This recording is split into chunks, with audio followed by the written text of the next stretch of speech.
fact that the first openly practicing Muslim community wasn't established in Mecca or Medina, but was established in Africa, in Yeah. Ethiopia, Yeah. under Najashi. That Yes. was the first time Muslims were allowed to practice Islam openly and freely. And Mm. at that time, Mecca didn't accept Islam, and Medina didn't even exist.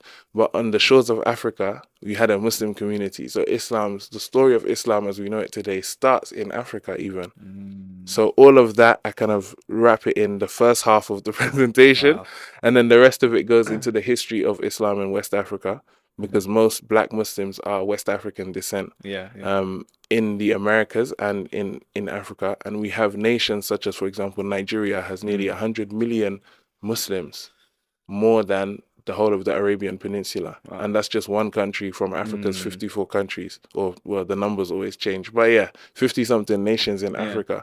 Just one of them has more Muslims than the whole of the Arabian Peninsula combined. Wow. And I talk about how Islam entered there, because when Black people go to masjids or when Black people enter certain spaces, people assume they recently come into Islam. Yeah. Yeah. When we have reports from northeast Nigeria that they accepted Islam from emissaries sent by Omar bin Abdul Aziz. Mm. That's in the 8th century. Yeah. We have on the other side Ghana and Takrur, which were the main empires in West Africa before colonization 1,000 years ago, in what is now Senegal and Mali. They were the first Muslim nations in West Africa. They officially accepted Islam, the kings of those nations, 1,000 years ago. And already before they accepted Islam, we have reports of scholars from the south of Spain coming in saying that we met the king of Ghana. He wasn't Muslim, but the minister of the economy was.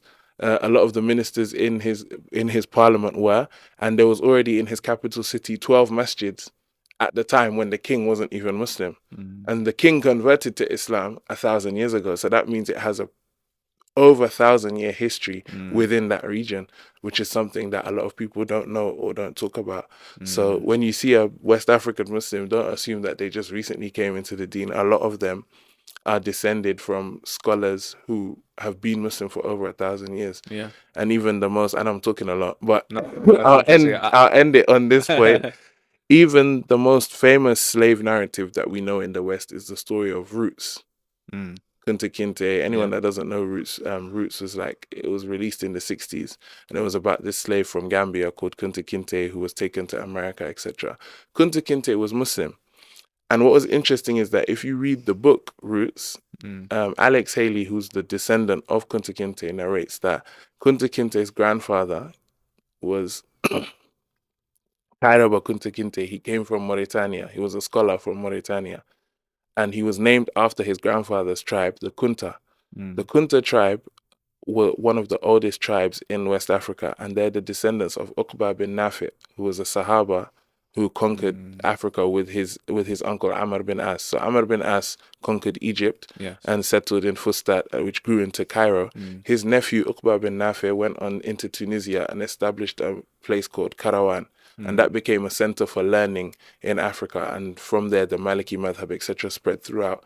His descendant, Fatima Fihri, went to Mm. Morocco and opened a masjid, which they called Masjid Qarawiyyin, the masjid Mm. of the people from Karawan.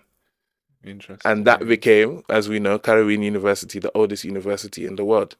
Kunta Kinte is from the same tribe as Fatima Fihri because they're all descended from Uqba bin Nafi. Yeah. So that's a hidden history there that a lot of people don't know.